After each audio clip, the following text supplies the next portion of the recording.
Hi,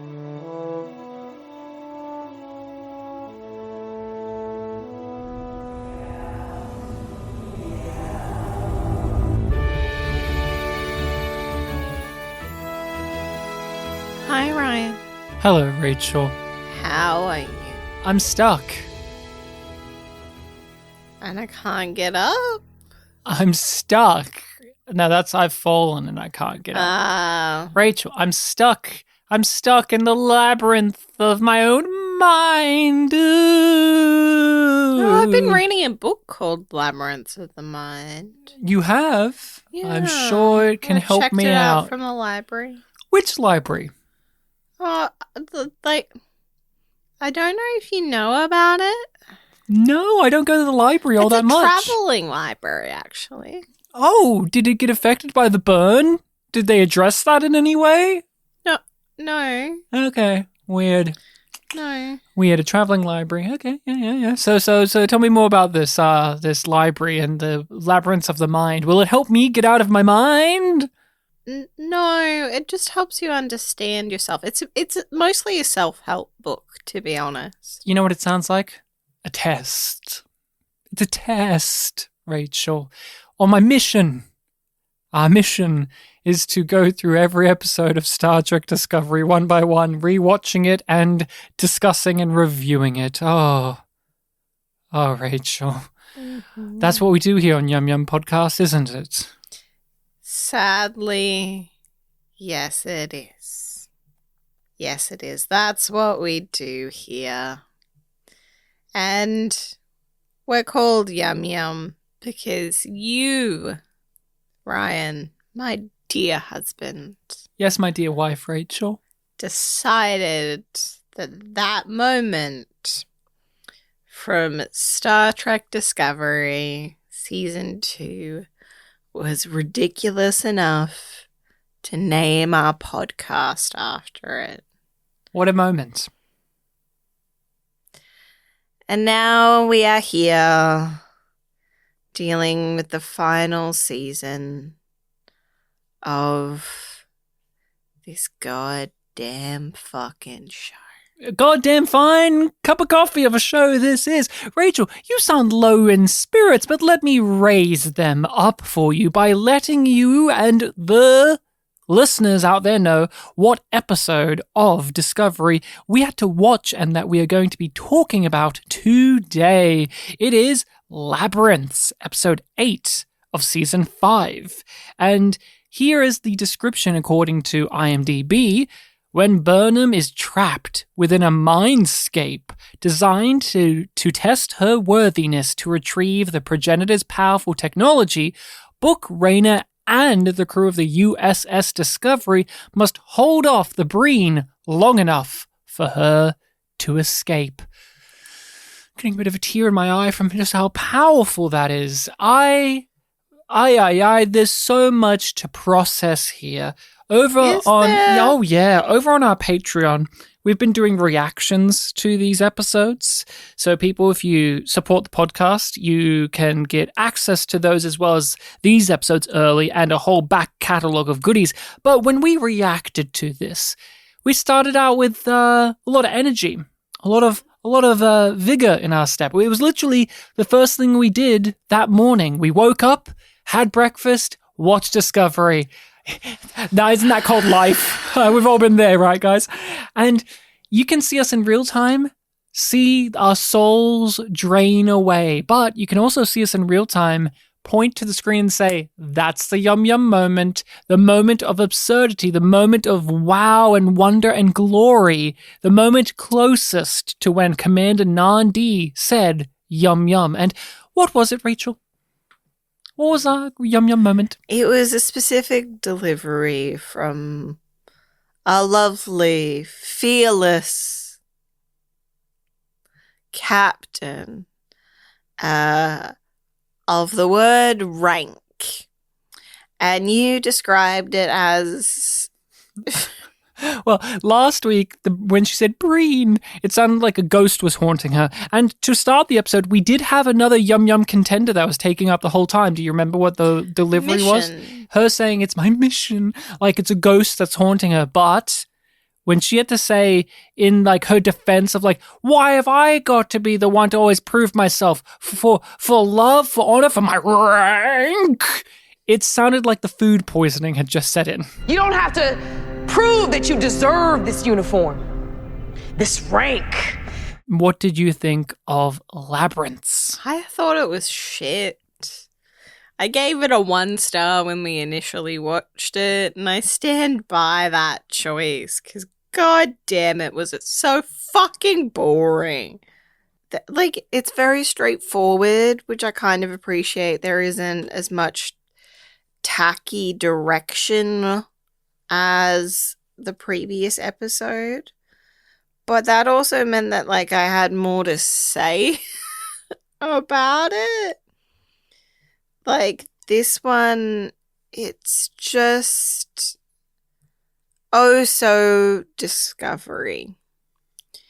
Because there is stuff that is happening and stuff that is meant to, like, matter. We're meant to care that they got the final MacGuffin and are about to get the progenitor's tech, right? I guess I can. Yeah. You can say right with a question mark, and I'll say sure, question mark. Exclamation point. Yes, we are supposed to care. Whether we actually are is completely different. Yeah. Do you recall why you reacted so negatively the first time, and is it different to when you revisited it today? No, I don't. I don't recall why I had a particular dislike for this episode, but I think I probably found it boring and forgettable, because that's how I felt this time.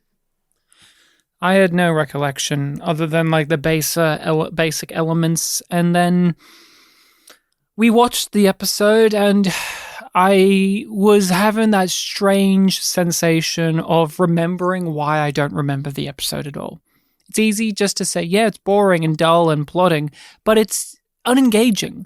The story is there. It is there, but it takes Michael so long to figure out anything. Exactly. It takes Michael so long to figure out anything, and the problem is the journey along the way to her figuring out the obvious doesn't have anything compelling or juicy to it.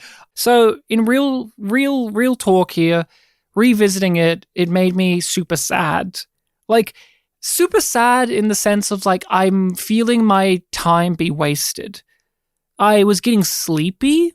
This is such a snore fest of an episode, and you were feeling the same way. What about this episode, above any other in the season, gets that reaction? Because we've had boring, plotting, unengaging episodes before, but there's a certain degree of difference when it gets to the stage where we're having a hard time staying awake. Yeah, that was a part of it. And one aspect is that everything is really obvious and it just feels like it's all biding time. And it just feels contrived. Burnham has to try 2 or 3 things before she's able to do the right thing, because that's just how it's got to work. That's how scripts work, yeah. Yep. But we've got to have action at various points. So we've got to have this thing here and this thing here. Like, them traveling to the archive, like... We've got to spend time on that. Yep. You know, the librarian trying to talk to them while they're trying not to die as they go through nebula stuff. Yeah. Well, that's just funny. Funny's funny. You know, that should make you laugh, not make you snore. But it doesn't. I know. The title, Labyrinths. Very, very poetic, huh? Has multiple meanings, right? There's multiple meanings. Did you have anything you want to say about that? You wrote in the notes the title meanings. Because it's just an example of how Discovery is so dumb in the way that it thinks that it's smart. Because we have the metaphorical labyrinth of the mind that is made into a literal labyrinth of the mind through the conduit of a book called Labyrinth of the Mind. Did you get it, guys? Labyrinths. It's like when mirrors happened and you already got the understanding of it, but then they were like, no. There's an actual mirror universe ship that they're on so that you understand that the mirror is also this, and you just can't help but want to grab the writers by the shoulders and go, yeah, there's an element of cleverness here, but you've gone so far beyond it that you've now turned ridiculous.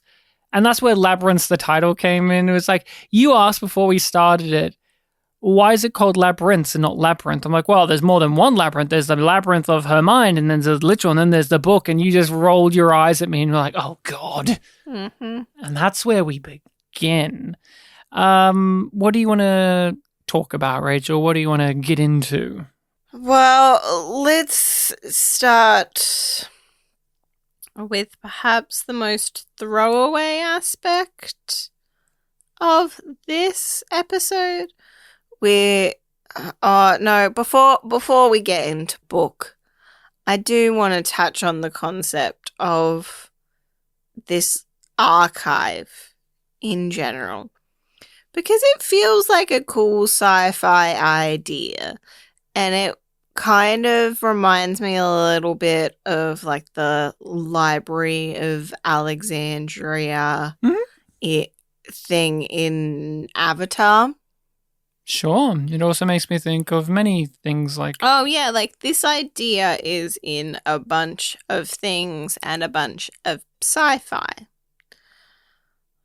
Yet it doesn't feel real to me at all. It doesn't feel like it matters or has any significance.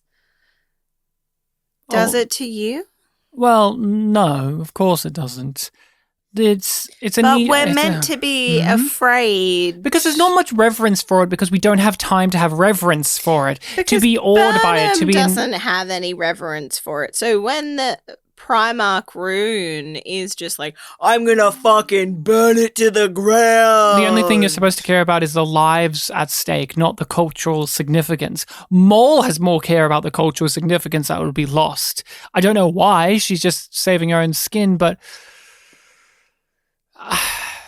it's an interesting concept. It feels very Star Trek. Like, hey, we found this bastion of information, and it's a place where all species come together, and even when they have their differences, this place knows how to deal with it. Okay. Mm-hmm. But then we meet one person who works there who's a cartoon kooky character, and the characters that are there aren't afforded the opportunity to be inspired or wowed by it or to have any opinion on it. It is, at best, another just interesting science fiction idea that's used as a location for suspense and action and themes. There's nothing more. There's no substance. There's never any substance. In Discovery, is there? I ask this, and I mean it. How did it handle the burn when it is traveling all of the time? Mm-hmm. Did it get affected? How did it... We aren't going to talk about that. How does it get its dilithium supply? Does it not use dilithium because they have so much tech because of all these different societies? They refuse to acknowledge any non-dilithium fueled ships in season 3, even though we know there are. Yeah. So yeah, isn't that weird? You want to talk about like the concept of the archive. What do you get out of it other than like, oh, that's an interesting concept? Does it generate anything more in the episode? No, it doesn't. They don't even really they deal with it having like, importance and being worthy of respect. when it comes to the fact that the Breen aren't doing it, and then we see the implications of it when Book picks up the world route. That's something. That's like one moment where it feels important. And I like that scene where the librarian is giving him the world route and saying like, hey, all I want in return is information about what happened to it, what you did with it, what became of it, so that we can update the archive. Like, that was a tender, nice scene. It connected to previous stuff we know about his character. And it's a nice idea of like, oh, he's the last of his species. What happens if he went to an archive that has an assortment of goodies from pretty much most species out there? Like, that's, to me, that could have been a whole bigger deal in a bigger episode, but instead it's the Breen are going to blow up the library, and Raina's here for some reason in the library as well, and Michael is stroking out on the floor because she touched a magical doodad on her own, and you just go, all right, is this all there is? It was given to us long ago, but was recently moved to a place of honor. It is part of our sacred duty to ensure that cultures that are lost are never forgotten. What did you think of the librarian? Oh, I did not enjoy her. Did not enjoy the kooky librarian with the massive shoulder pads. I did not like it. But she had Doctor Who energy. That's such a Doctor Who character. She had very high Doctor Who energy, and I didn't respect it. But Rachel, she made a joke about how it's not often that she gets books checking into here. She's the one that checks the books in, huh? Because his name is Book. Mm-hmm. Yeah, the visiting book. Yeah, wasn't? Did you laugh? No. But she's a funny character. You were there with me when I watched this. You know I didn't laugh. And you're the one that's going to have to review the footage to put up the reaction for Patreon so you can double check that I don't I'll zoom laugh. in, enhance. Can I get a different angle? Maybe she laughed at that angle. I appreciated the performance more than anything else because she is the thing I remembered about this episode. And that's not a negative. Like, I enjoyed her bubbly persona. I did. She just has awful lines of dialogue. And in the end, it comes back to she's not a character to me. She is just... She's a prop. She could have just been a fucking kiosk. She could have been a computer. And there would be little to no difference to what she gives me. Her having a chinwag with Zora. Yeah. Yes. Actually, yes. And it being like, if it's like... They developed this program and Zora's just like, oh, she's kind of like me and my origin in the sphere data, but not really. Rachel, we don't want to remember the sphere data because if we bring it up, it would make you remember how much they've avoided it during the entire show, yet it's the reason we're in the future. We can't draw parallels or mirrors between Zora and anyone because it means that we would have to reference the fact the ship's alive. It's only mirrors between Mole and Locke. And Burnham and Book. I understand. I'm sorry. You said you wanted to talk about Book a bit. You have him in the notes. What is there to say? But I've said what I wanted to say. That's it? That's it? All he does is just get shot? No, he gets the world route. I said that. But what does that make you feel and think? Nothing. Oh, come on. You had a conspiracy theory the first time we watched this. I did. I didn't remember it. You did. Which was that maybe he could use the world route with the progenitors tech to recreate Quajon. But in the end, they just put it in their garden. Yep. Great setup, guys. Love that. I have to just say that the actor of Book is doing so much work in this show. He gets teary-eyed. He always manages to sell it. He gets teary-eyed in this episode. He puts his hand on his hip when he's crying to let you know that he's serious about these tears. He apologizes, the character apologizes to Michael for the shitty attitude he had at the end of the last episode, but it's that type of apology in which he's not actually sorry. He just wants another reason to vent his opinion. It's I'm sorry you felt that way. Why should we be rooting for them to be together other than the actors have chemistry and the show is telling us we should?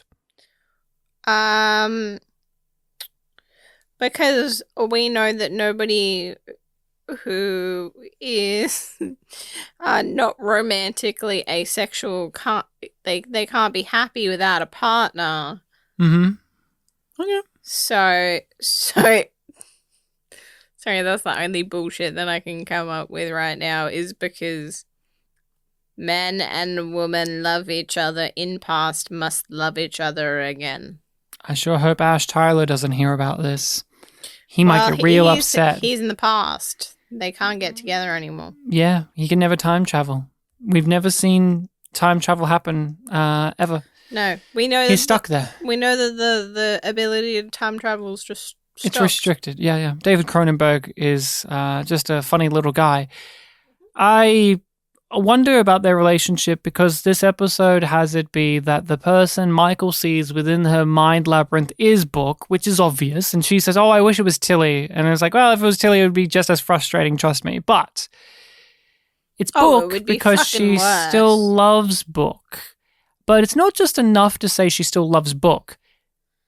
She feels guilty about how poorly she's treated Book and that she hasn't done enough for Book. She's fucking done enough. She got him out of prison to come on a fucking adventure.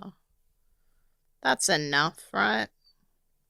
Go more into that because it is this weird moment where Michael's big burden off her shoulders, her big expression of badness is how she's treated Book. I don't get why she's still in love with him.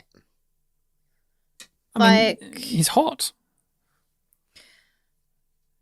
Yeah, but he was such a fucking prick. Attempted to be a genocidal asshole. Has barely admitted any remorse. Well, he's atoning by getting the punishment delivered to him. Behaving like he fucking deserves better. Is he behaving that way or is the show? Because I feel like he doesn't even express much of an opinion about that at all. Last episode with Nan, he was pissed that he wasn't getting to be involved because, he's a security risk. True, but then she misjudged him, so it was fine. The show doesn't think that he needs any more consequences. It is... I feel weird being put into a position where I have to defend Michael. From the writers and herself, she shouldn't have to feel bad. She shouldn't have to apologize. He fucked it up. He fucked up their relationship. And she, at every moment possible, tried to find a compromise, was compassionate, went out of her way, tried to help him. She fucking risked the mission many times over to save his ass. And he, because he was a sad, grievy little boy, became a terrorist who almost wiped out an entire species out of anger and grief. And here she is in her mind palace being awarded the test of morality because she recognizes that she didn't do enough for Book. No, he didn't do enough for you. He's not done shit for you. In fact, in these last 2 episodes, he's still grilling you about being a morally upright person. Like, that's the thing that rubs me raw, is he does this whole, I'm sorry, but actually, I just want to have another go about how you're wrong about this. And he's supposed to still be the one that we go, well, actually, Michael's not treating him right. It's fucking bullshit. It's fucking bullshit. Rachel, I feel like this episode has truly broken our souls because all we can say is like one little bit like it was shit move like I feel Why you were hoping to have a guest. they got lost in the labyrinth, actually. They got lost in the labyrinth of their mind. We can't find them. I'm so sorry. Please. Hopefully one day they'll be free of it. But Okay, do you want to talk Burnham's stupid fucking journey? Rachel, could you please tone it down with a coarse language? There's Fuck off. There's Americans listening. They get very sensitive about swearing. Oh, well, they can fuck right off. For the land of the free, they're very puritanical. Well, they were started by Puritans. Oh, that makes sense. Oh, yeah. But It lingers. Michael Burnham is the lead of the show, so that must mean she touches the magic doodad that gives her a mindscape adventure. And it's very convenient that Book is not in the room when she does that, so that it's her that does it, not the Empath? Mm-hmm. It was a weird piece of business where it's like, we shall leave you alone with the thing that we've all arrived here for. The order of operations is weird. Like, wouldn't you either do the world route first or do this? I think you do this first, Well, probably. It's so important that you stop the villains. She's left to do it first, and then he's going to, like, they drop her off at the reading room. And he's only there And then- because of the world route. Yeah, and then they go, but we follow Book first. And then she touches Like, it. even though Burnham gets there and then she's looking through this book, not reading it, because she knows that she's looking for something that's hidden in the book, of course. Because why would there be a message within the fucking pages of a library book on, like, in the text, when you can just stick something in there? So this is a test. Same as with every other clue we found. So I've got to figure something out, pass, get the clue, and get out, yeah? Sounds like you know the drill. Then let's get on with it. I'm ready. Are you? My personal favorite bit during this all was when Michael's spasming out on the floor.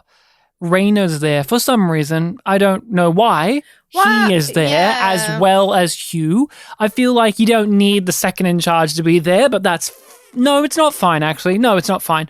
It actually sticks out like a sore thumb, especially because of what his character has been like. Reese deserves a moment in the chair. Oh. He sits down in the chair, unlike Rayna. Oh, I loved it. It felt so good to see the only remaining cast member of the bridge crew finally get to sit in the chair. 5 seasons worth of journey for him to be able to do that. It made me wet myself. I was just so in orgasm of it.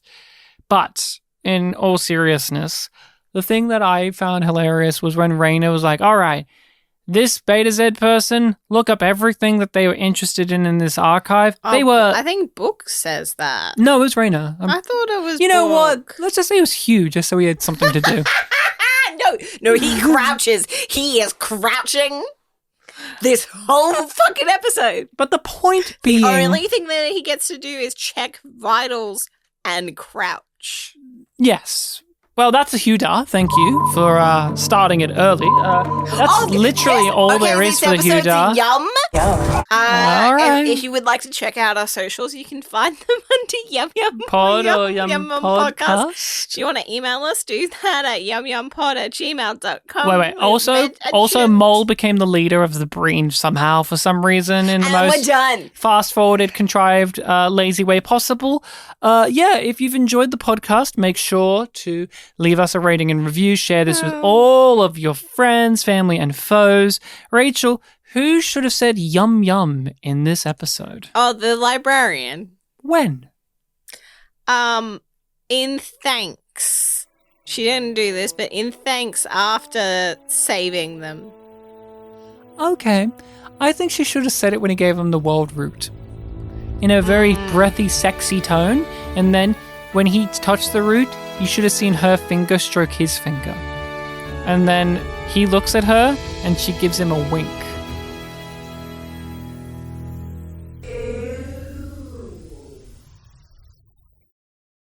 Take off into adventure. Unreal. Explore the unknown. Wow. And get ready for the time of your life. You bet we will. With the Hypernaut, Saturday, March 2nd.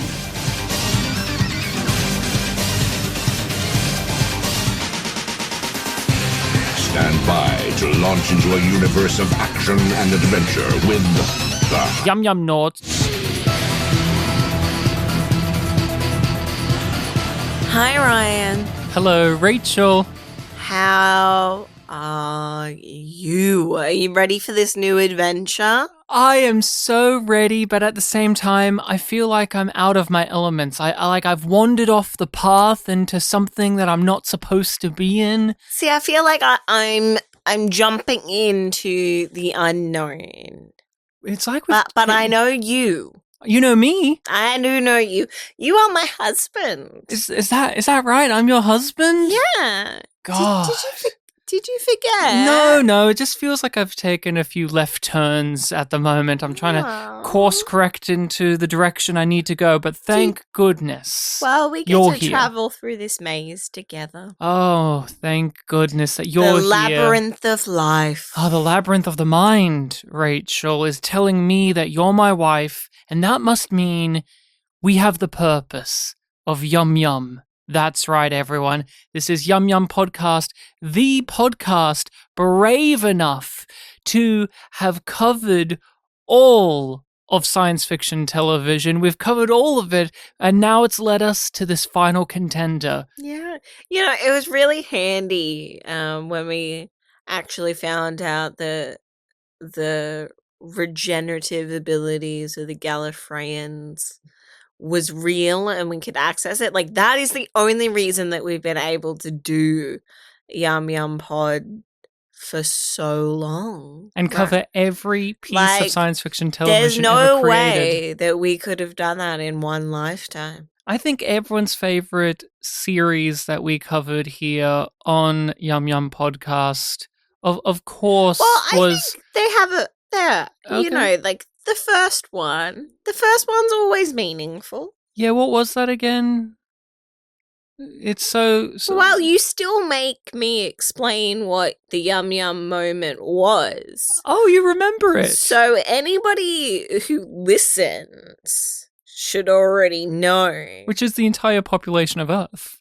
By this point, really, since we've been doing this for generations, either you are listening to the pod and or everybody you know has listened to the pod. It's mandated. Like, it's mandated that like everyone listens to this. at 6 degrees of separation. It's all Yum Yum. It's all Yum Yum all the way around. And all the way down. But to go back to your original question, which I believe was, what is Yum Yum? Or where is Yum Yum from? Who is Yum Yum? Who is Yum Yum? Commander Nan D is Yum Yum. She's Yum Yum Lady. And she is from Star Trek Discovery. And I would have forgotten that long ago if you didn't enforce the discussion of the Yum Yum moment in almost every single episode of the billions we have done. Oh, there was that one time when we covered Terra Nova when I forgot and you didn't pick up on it and society nearly collapsed. But thank goodness you know, that we still the get structures comments have about stayed that in because, touch. you know, well, the young people go back. There was a rebellion over it. So, of course, people always hold that as a day of reckoning. You know, I do kind of feel bad that it's... Was it that thing or the division of the Yum and Yum Yums for that The Hope Is You Part 2? No, we were on the same page with that. But there was one episode where we disagreed and it caused a civil war. We disagree about something in Star Trek Discovery? I can't believe that. But, you know... But we both agree Yum Yum was the best moment, right? It was a long time ago. Long ago in a galaxy far, far away. But we are starting something new We are starting something new today. It's the last thing as well. There is no more science fiction TV to cover. After we cover this acclaimed series, that's it. They've just decided that it's just not worth making more sci-fi. Now, humanity's dwindled so much. Well, we've all combined into one Yum Yum being. Yeah. Or as we call it, YYB. The Hypernauts take over. What is Hypernauts? What is Hypernauts? That is the series we are covering here today. We are talking about its first entry. Hypernauts is a television series that is the long-distant, often forgotten cousin of Babylon 5. Oh. It is a children's television show, a Saturday morning children's show, live action, should emphasize. Why have we never watched this then? Like, if it's related to Babylon 5, and, like, we covered Babylon 5 a while ago. We didn't, yeah. We like, did. it's just too hard for my human brain to contain the information of lifetimes. Well, let's hone it in. Hypernauts is such a unique thing. It is so unique because it is so underseen. It is Babylon 5's effects house at the time, with the aid of one of the producers and some writers, directors, and Christopher Frank, the musician who composed the score to Babylon 5, all came together in this melting pot to see if they could strike while the iron is hot at the market that was Saturday morning entertainment. And Hypernauts was their brave attempt at that, but it did not get to finish. It did not get to air all of its episodes. It was a cancelled gem, but we thought, why not cover it? Why not give it a look? Like, why didn't we strike while the iron was hot after we did one of the one-season darlings? Well, when we interviewed Glenn Morgan, co-creator of Space Above and Beyond, and that's still a well-known highlight, writer, isn't it? he took us aside afterwards and said, "You better not cover Hypernauts until it's the last sci-fi show left. 2 podcasts." And I respect Glenn. Yeah. Glenn's a tough guy. That solidified the decision. I think we joked about it before, but when you're told by somebody you respect and fear that much, he threatened us with that log truck. Oh, Rachel, don't even mention the log truck, because that wasn't even a Glenn Morgan Final Destination. I know. You better believe he was really threatening us when he was going to use one of the non-written, one of his non-written Final Destination scripts. It was confusing because it's just like, you trying to take credit for that thing, because I know that you're involved in Final Destination, but that wasn't a you thing. Are you telling me that you gave them that idea? This is true. We asked Glenn Morgan after we did our interview what Tony Todd was like, and he said he's one of the coolest guys you've ever met in your life, and that warmed my heart to such a degree that I sat back in my chair and said, "Glenn, I'm glad to hear that Tony's a great guy. We will wait till it's the last show to do Hypernauts, and that's what we're here to do." And a reason, too, that we haven't covered it till now is it introduced the Gloose, which was too powerful. That actually is antimatter to Yum Yum energy, the Gloose. And but then why is our Yum Yum thing the Gloose moment? Because we're devilish. We're naughty. We like to push the boundaries. We're playing with fire. We're being unconventional. Usually we have a rigid format that we don't break from, but today is a day in which we stray off that format and go into the uncharted waters of the Gloose. Did you have a favorite Gloose moment in this pilot introductory episode of Hypernauts? It's gotta be the Gloose in the mech for me. That, you get lots of fun moments with the Gloose, but seeing its little goofy face all the way up in that mech and then being like, I don't know how I got there, but knowing that the Gloose is going to stick around. It was not loose. It wanted to be a member of the team. We all know the Gloose, iconic, legendary character, a beautiful animatronic puppet of a gazelle, giraffe, Goat? llama, goat creature who's also got no fur. No. It is leathery No. skin. But he's all puppet and CG. It's a mixture of the two done in beautiful harmony. And this show introduced the Gloose. It's in the opening credits. Yep. And it's hard not to pick that as the Gloose moment, but that's in the credits. I'm going to give credit instead to when the Gloose did something helpful to the plot. Mm. It spat in the villain's face. That was amazing. We were looking at the screen watching this and saying, oh, please spit. Please let the Gloose spit. And boy, did they let it spit. We are all waiting on bated breath, Rachel, not to just be told the general production or concept of Hypernauts, but what is the plot of Hypernauts? What happened in the first episode, which is called First Contact from 1996. We were mere toddlers at the time, but we're still toddlers now to watching this because the intellect of it is just so high. IMDb, our oldest and truest friend, offers up this as the description.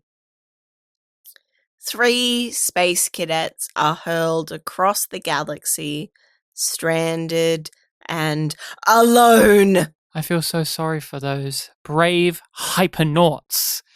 Here on Yum Yum Nauts, we do not sugarcoat things. I've been aware of Hypernauts for quite some time. I've watched some Hypernauts in the past, whole episodes and little snippets, because being a fan of Babylon 5 and sci-fi TV, you just pull at the threads and eventually it all leads back to Hypernauts. And I really enjoyed this episode. I really did. I thought this was a very good episode, especially for an introduction. It has to rush over some things. It's only 20 or so minutes long. And you have to remember the context, which, as we know, is for kings. It is marketed and targeted towards children.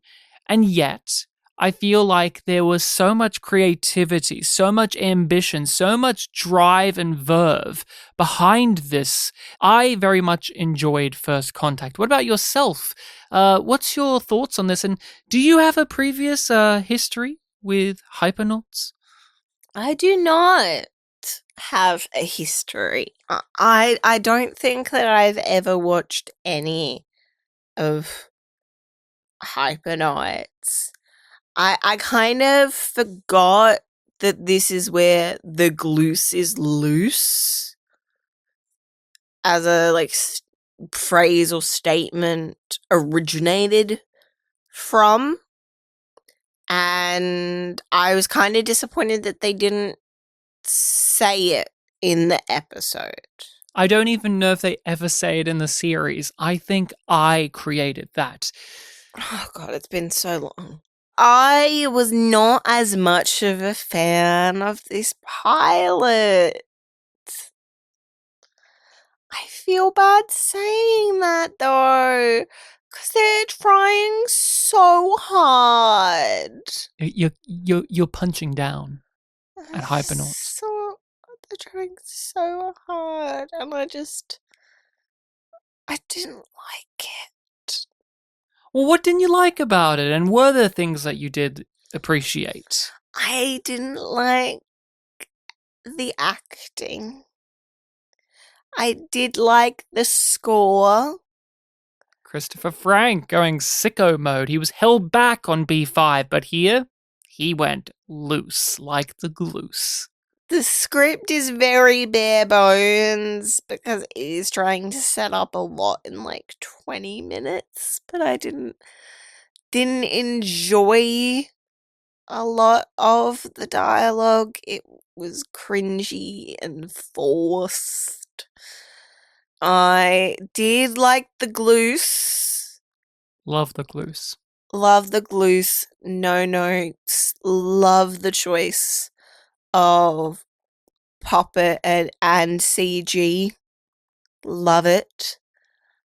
Can't wait to see it run around the ship. Oh, we didn't even get to see it go in the ship, really. Mm-mm. I can't wait to see it interact with the crew itself more. I'll do 2 more, one of each, since this is just general thoughts time. I did not enjoy the cockpit set. Like, I think you're wrong. I think you're wrong. I think they looked great.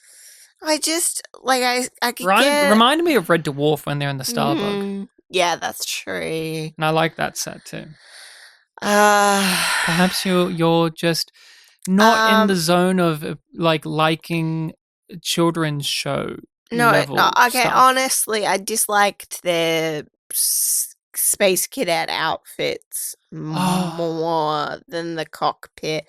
But I know that you kind of love them, so I didn't want to say it. But I'm just Is this what gets us a divorce? No, don't you fucking dare. Yeah, we've already divorced 4 times when we covered Stargate, so I'm glad that the Gloose's adventures aren't going to break the marriage. No, we always find our way back to each other. The Yum Yum brings us back? Yeah, just like Book and Burnham. Who? Who are they? BB? Yeah. Book and Burnham? Yeah. I don't know. Who are those people? Did they do something important? No, they didn't. Correct answer. They didn't do anything. Whoever they are. But, Do you remember Context is for Kings? Yeah, of course. But you don't remember Book and Burnham. Who would? But we all remember the Yum Yum line, of course. What a fantastic thing. Rachel, I'm stuck in the labyrinth of my mind. There's only so many things I can... aren't from Discovery. What are they from? Are they from Hypernauts? No, they're not from Hypernauts. We've only watched 1 episode. How would I know if they're from Hypernauts in the future? Well, they may have been in this episode as the villains. I don't know. No. What were they? Max, Sharky, and Ace. Ace. How could you forget Ace? He was one of my favorites out of the 3. I only have room in my heart for one Ace, and that's Ace Rimmer. Wow. And you know it. We all know that. You know it. This did have Red Dwarf energy. Hypernauts. Yeah. It did have some Red Dwarf energy. Fuck, now I can't remember where Book and Bird are from. Welcome to my world, Rachel. But you've already touched upon our characters. And I just got to say, although you and I disagree on the state of quality of Hypernauts, I think it has to be commended for a pilot episode. It does communicate quickly and effectively the dynamics of the characters. We have our 3 main Hypernaut characters. These are children. They're like, how old would you say? Like 10, 11, maybe max of 14, somewhere in those age ranges, you would say? I had no clue. I had no clue because I looked at them and went like, you look like you're 25. Really? Well, I recognized Max from shows where she was younger, so I assumed in this she would be like 12. But I think they're meant to be like 12. Yeah, and I think they are. But they didn't look 12 to me. Rachel, I know you want to battle me on every point. I'm just so out of touch. It's been so long since people had faces. Okay, so the actress of Max was born in 1977. So this was 1996 is when it came out. Yeah. So, you're more correct than I am. So there you are. I feel validated. But the point being is they quickly communicate across who these characters are. We have our three leads. They are children, they're characters or teens or whatever. And you have the lead academy. Yeah, they're getting chewed out for being just too maverick. Too off the beaten path. You're on garbage patrol. They're in detention. They're in space detention, and the head of space detention is an actor that was in Full Metal Jacket, playing a character that lovingly commits war crimes, but also he was the captain. Do you ever miss Spit and Polish? No, that started its own wars, the Spit and Polish wars. Because you did Full Metal Jacket for that. That was when I wasn't watching films with you, though, right? Not anymore, no. But what I was going to say is their captain, I'll their catch leader, up on their Spit drill and instructor guy, you won't, but their drill instructor guy, he was also in Babylon 5's in the beginning as the captain who started the Mbryo War. So that's a neat little connection. But these three... To Spit and Polish, right? Yeah, sure. These three characters, though, you have... the bookworm goody two shoes know-it-all with Max, the token female. You have Ace, who's the cocky, self-assured guy who's actually dumb. And then you have Sharky, who's there too. I don't know what you would define as his major thing other than reasonable? No, because he's always whining. He's a whiner. That's what I would describe. He's always fucking complaining, and he was my least favorite. Yeah, get with the program, Sharky. Fine, I'll just follow you off the cliff like a good little lemon. If we just want to talk about the ensemble, which is, in this episode, those three, we do meet the villain and the Gloose and... what's her name? Yeah, we also... Kay something? Yeah, she that actress would go on to be in Crusade as one of the leads. She would play Darina, who we met in... The punchy one? Yeah, she's the... Well, no, that's Legend of the Rangers. Darina's the bounty, like the roguish thief that we met in the premieres. I'll take your word for it. You don't remember Darina Nafeel? Come on, from a call to arms? She was the one that introduced us to the Thieves Guild. Why are we talking about so many things that aren't Hypernauts? We should always be talking about Hypernauts, but he was my least favorite. We've waited so long. Sharky was my least favorite of the Hypernauts because he just didn't have much of a personality other than he's the leader, kind of. Yeah. But I didn't really like any of them. Oh, I liked Max. I thought she was very charming. I thought she worked. Yeah, but then she was like dumb when she needed to be dumb. Of like, if we're here, we're gonna fucking do it. We're gonna kick some butt. We're gonna go to the planet. I didn't think of her as dumb. I thought of her as over eager. I need to ask a question. I'll allow it. I need to ask a question. How much power does a jump take? Well, they went on an unexpected jump because of a booby trap. Yeah, because... And then they became lost in space. They shouldn't have fucking done it, and Sharky tried to stop them. I'm not saying that Farscape ripped this off. But I'm noticing a lot of similarities in the plot and goofy puppets. Just saying.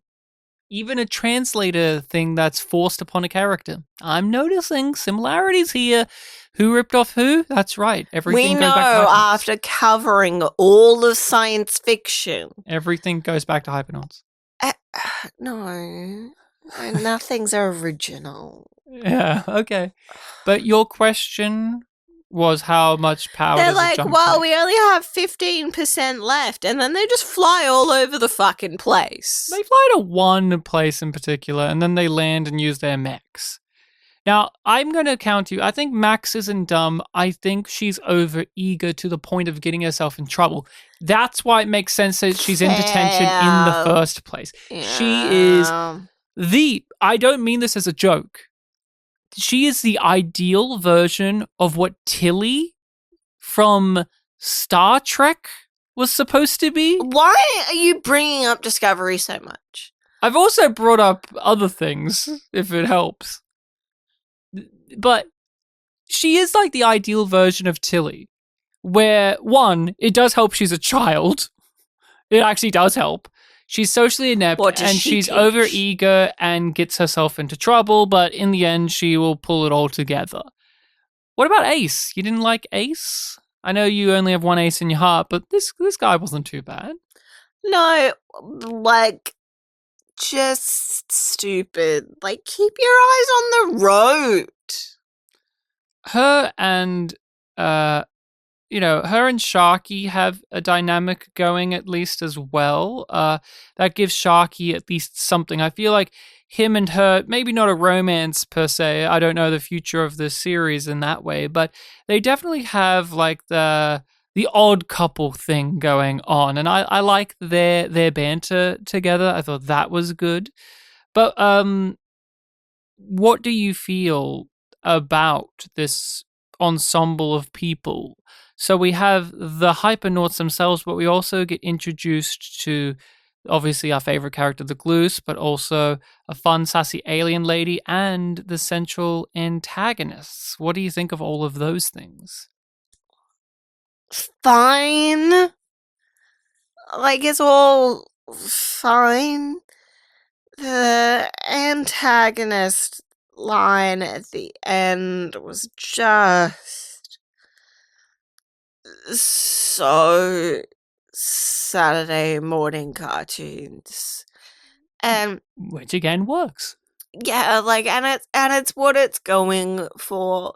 But I guess I had more fun with shows that we've covered in that kind of vein, like Power Rangers, or that Aussie one where they have like the portals. Oh yeah. I don't remember what that was called, but I remember that show. Or even like, Star Trek the animated series. I've got to say something, and this is not a controversial take, it is a correct take, and there is no silliness on my part when I say this. Really? The villains in this are like very similar, but better done than the villains in Babylon 5 Legend of the Rangers. Oh, yeah. Like in that, yeah, but they're similar that concept of like, here's this hooded figure, this masked figure who's going to threaten better here. It works better here because it has a believable tone to it. I actually didn't mind the actual alien design. Again, the prosthetic work is clearly being carried over from Babylon 5, so it is so shockingly good for this type of series. The actress, the one who would go on to play Doreen Nafeel of Crusade, she just has a comfortability within the makeup. It made me think of Andreas Katsoulis as Jakar, in which you almost forget that there's a person underneath the prosthetics and that there are prosthetics to begin with. She also, for the adults, I think she had the most natural feel for the lines themselves. Yeah, I agree with that.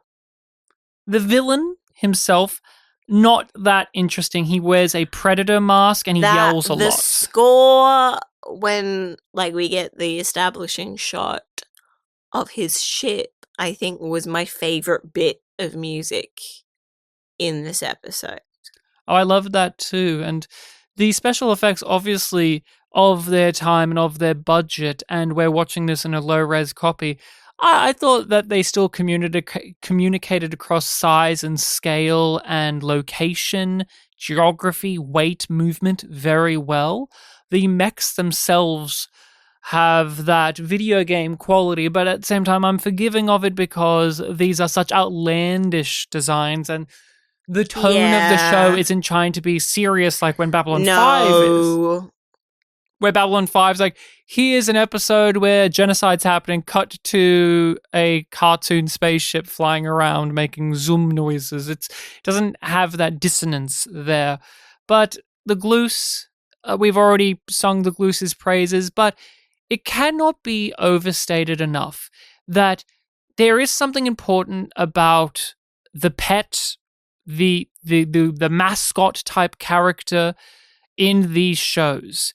All of these kids shows have this stuff. They always have the Pikachu. They always have that cute, cuddly, lovable scamp companion that maybe doesn't contribute to the plot, or if they do, it's in minor ways. Like what's her name? Momo from Avatar: The Last Airbender. Like, they're not an important addition to the show, but they're cute and they add some flavor. I think the Gloos not only added flavor, but they did genuinely bring a big smile to my face every time they were on. I just kept saying, oh, they're neat. I like the Gloos. Well, one character you're going to see a whole lot of on the show, a real fun guy, is the Gloos. What did you think about our trio and how they work together, though? I've been the defender. I think they work better as a duo than a trio. And that's just as me picking on Sharky, but Sharky and Max work better together than Sharky and Ace. Ace and Max work better together. I don't really feel like at this moment with this pilot that they found the unique voice, whether it be the actors or the writers, for the trio. They've figured out how to do the duos, but not the trios. And I would be interested to see how that does evolve as we expand out the cast, because we are only mainly with the trio in this episode. You can't judge a show by its pilot. But what about you? I've been trying to talk about this central trio, but what do you feel about their dynamics, other than you're not as huge of a fan of the show as I? No, it just feels very flat to me. Like, it just feels like a plug and play of a trio within this context, right? You've got this one, you've got that one, and then you've got this one. And they have these roles to play. And that's all they get to do. They just get to do the most obvious thing. And because it is a Saturday morning cartoon, I'm just nervous that they're not going to get to break out of that. I am slightly afraid that the Gloos is going to have the most character development in this show. That's not possible. Impossible. Cannot be done. Cannot be done, because I feel like they're too afraid to have given us the power of a Gloos character arc. I think they're too focused on these children characters. And that's the shame. That's the tragedy. Because, I like the overall feel of Hypernauts. You're looking down at me now. What's wrong? You're not agreeing? Like, I want to disagree, but I do kind of agree.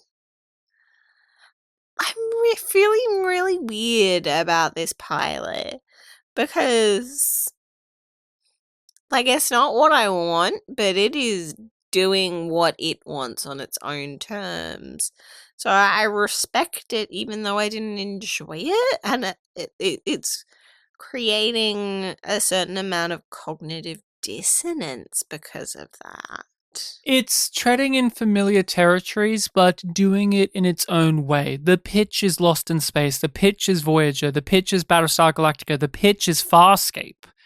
And you got to remember where this sits in comparison to some of those. It's in the middle ground. And I like the overall thing of these misfit characters, this ragtag crew, are lost in an area and they are out of their element, and through the power of teamwork, friendship, and their expertise, get out of there. And the universe itself, I think, is, got something going on, because for a children's show, it is ballsy. that they are just saying we're going to go from alien planet to alien planet to alien planet. Especially in a live action way. We're going to have this bad guy who's a sub bad guy to a bigger bad guy. I think there's some great stakes that they put in here, and the universe has potential to go places. Completely where they are and where they're heading and what the threat is. There's no ambiguity in this episode for any of that. And I do really appreciate that now that you've kind of like brought that to the forefront. Like, we have our 3 hypernauts. They're lost in somewhere in the universe. We don't know exactly where from this episode. But from reading the description of the overall show, we know that it's like the core of the universe. And that they're going to be on the run and trying to stop the villains from finding Earth so that Earth is protected, not subjugated. I just think it's good to take a moment to talk about the series on a bigger scale in terms of its ambitions. Although you and I may have differences of opinion about the quality of this show or of this pilot that is presenting the show, I don't think it's easy to say that the show isn't aiming high. No, it is very ambitious, but it does feel like the show itself is trying to do a lot, but it still feels like it is very much being pitched down to children. It's not, we're making this great show that is accessible to children. It's, we are making a kids show and we want to make it the best kids show possible. We had the pleasure of watching a making of featurette, and the pure joy from all of the people and the wisdom as well. This is not a ragtag crew of creatives. This is a very experienced group of people who came together and tried to make a television show. And it's all the sadder that their skills and expertise did not get to flourish, did not get to blossom into something more. The head guy, Ron Thornton, he was so passionate about Hypernauts. And then you have Christy Marks, who helped develop this, and she's a master of this field. She did Gem and the Holograms, which talking about children's entertainment that was big and ambitious and hitting for the fences and has a lot of creativity, and she's done a lot of that in her career, and here she is talking about like the potential of Hypernauts. And I've said it already, but it is something that captures my attention of they are trying to do a space adventure of the week with actual actors on actual sets or green screens with CGI elements and a puppet. And I just, and they still amassed all of these people behind the scenes, like Christopher Frank's doing the music. Janet Greek directs an episode. She was one of the best directors of Babylon 5. Like, there's of these people here putting it in and putting in the all for it. And I can't help but just salute at the sheer audacious quality. Yeah.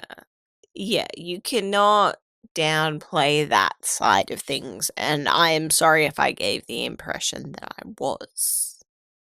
We have covered every science fiction show, and often you and I have talked about ones with amazing budgets, with all of the talent, with all of the time, do not have this level of ambition and enthusiasm. Think about they want to be Prophecy. Making this show.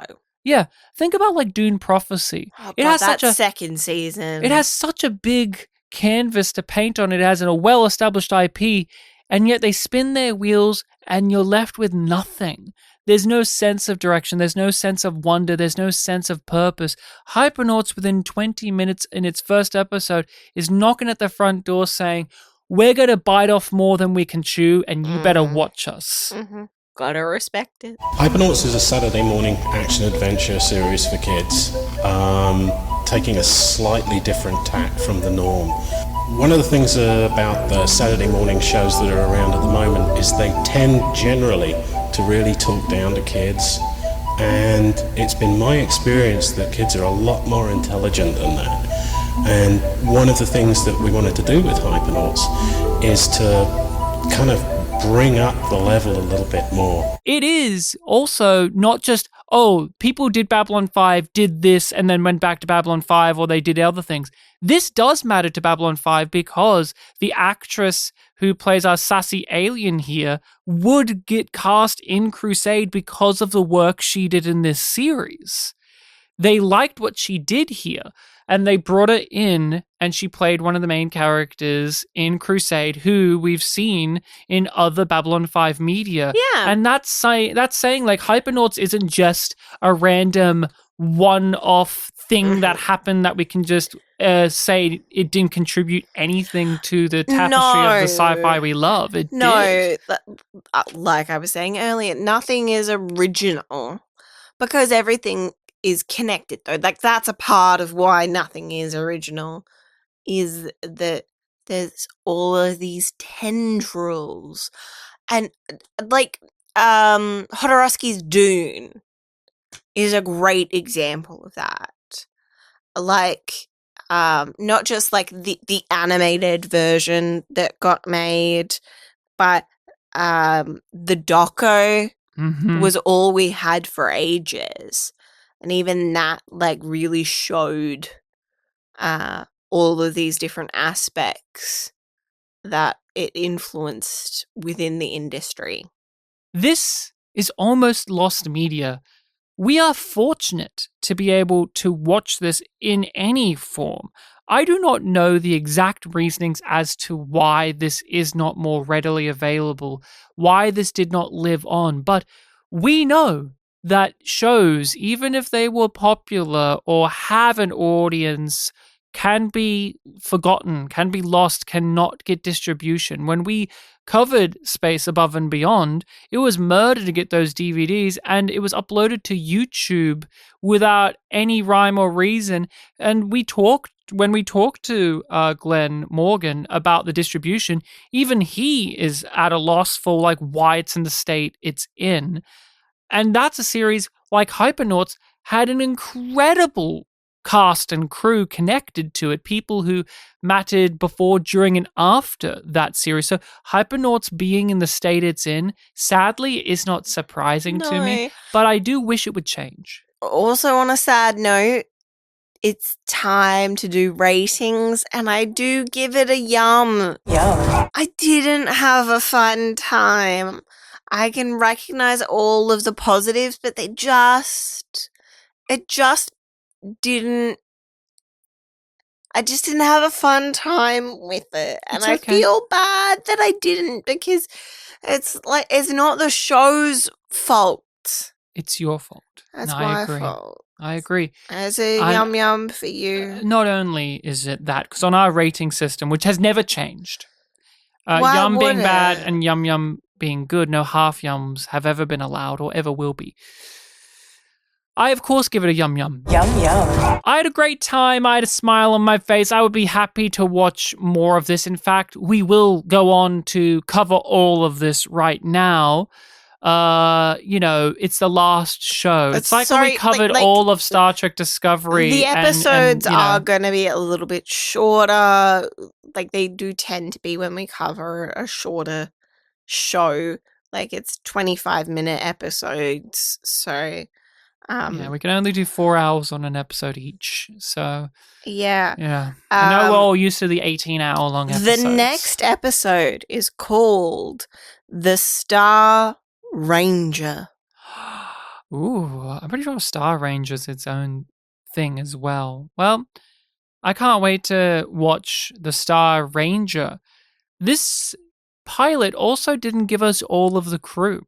From what I know, is they have a talking computer as well, voiced by... Isn't it like a sentient AI? And he's like a wiseacre. He's voiced by Louis Arquette, the father of David, who was also in Babylon 5, Louis Arquette. He was the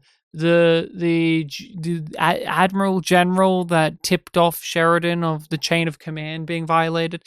But we shall be back next time on Yum Yum Nauts to talk about that episode of Hypernauts. I am so glad that we're here, Rachel. I'm seeing now all of those left turns I was taking were actually right turns, and I've been mistaken all along. So I'm feeling calmer. I'm feeling less lost. I'm feeling less lost in my labyrinth of the mind.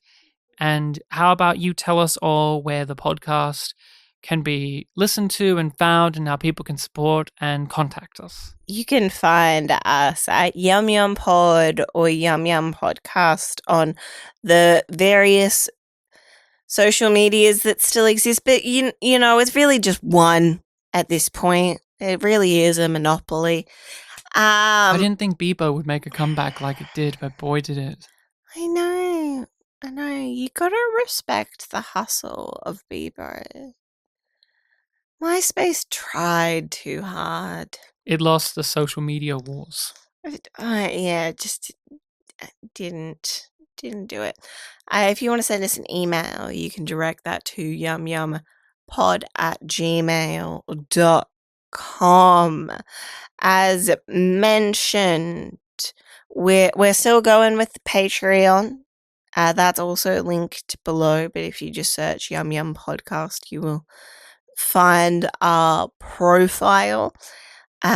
We've got a couple of different tiers, and you know, it is an extra payment to get certain segments of the backlog, but you know, with billions of episodes, we feel like, you know, it should be worth a couple of dollars to get several thousand episodes at a time. That is the case.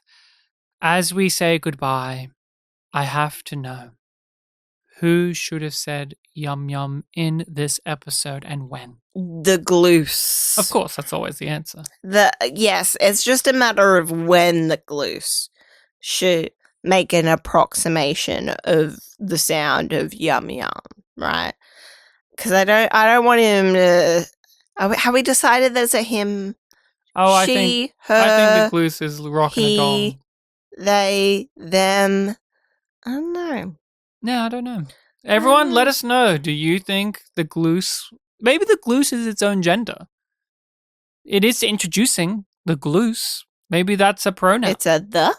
Yeah, I think Gloose is the pronoun. Oh, okay. I thought you were saying the. Anyway, I think when he took the headset thing, nibble on it and say yum yum. I think that's spot on. If I had to choose someone other than the Gloose, I would say the bad guy after getting spat on by the Gloose, and then he wipes it and licks and says yum yum. Like puts it all in his mouth. Yeah, and he's like, yum, but he screams because he's always screaming, yum yum.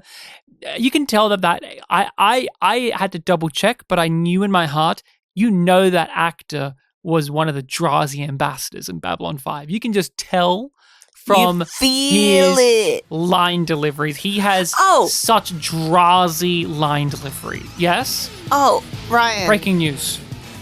Rachel's coming in with breaking news. What is it? Just remembered what book and Burnham are from. What are they from? Desperate Housewives. Oh my god! Real fun guy is the Gloose.